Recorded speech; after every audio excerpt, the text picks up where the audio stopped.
સાબરકાંઠાના વિજયનગર તાલુકામાં વરસાદી માહોલ જામ્યો છે। ગ્રામ્ય વિસ્તારોમાં વરસાદથી હરણાવ નદીમાં પાણીની આવક નોંધાઈ।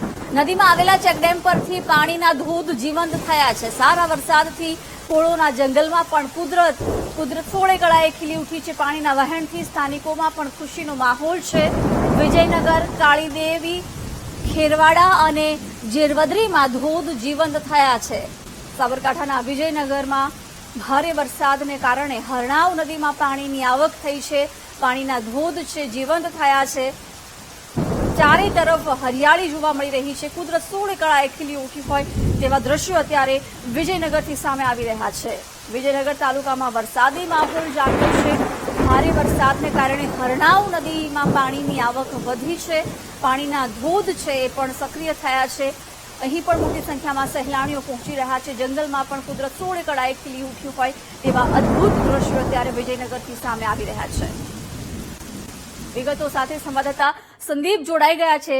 સંદીપ, સાબરકાંઠાના વિજયનગરમાં પણ વરસાદી માહોલ વચ્ચે હરણાવ નદીમાં પાણીની આવક, કેવા દ્રશ્યો અને શું પરિસ્થિતિ? જીગ્નેશ, સાબરકાંઠા જિલ્લામાં ખાસ કરીને સરહદી વિસ્તાર એટલે વિજયનગર તાલુકામાં સારા વરસાદને પગલે જે મિની કાશ્મીર ગણાતું ફોરેસ્ટની અંદર હાલ વરસાદી માહોલના કારણે હરણાવ નદી છે તેમાં પાણી આવે છે અને જેને લઈને નાના મોટા જે ચેકડેમો છે તેમાં પાણી આવતા કુદરતી સૌંદર્ય છે તે ખીલી ઉઠ્યું છે અને હાલ ચેકડેમમાં પાણી વહેતા નયનરમ્ય જે દ્રશ્યો છે તે સામે આવે છે।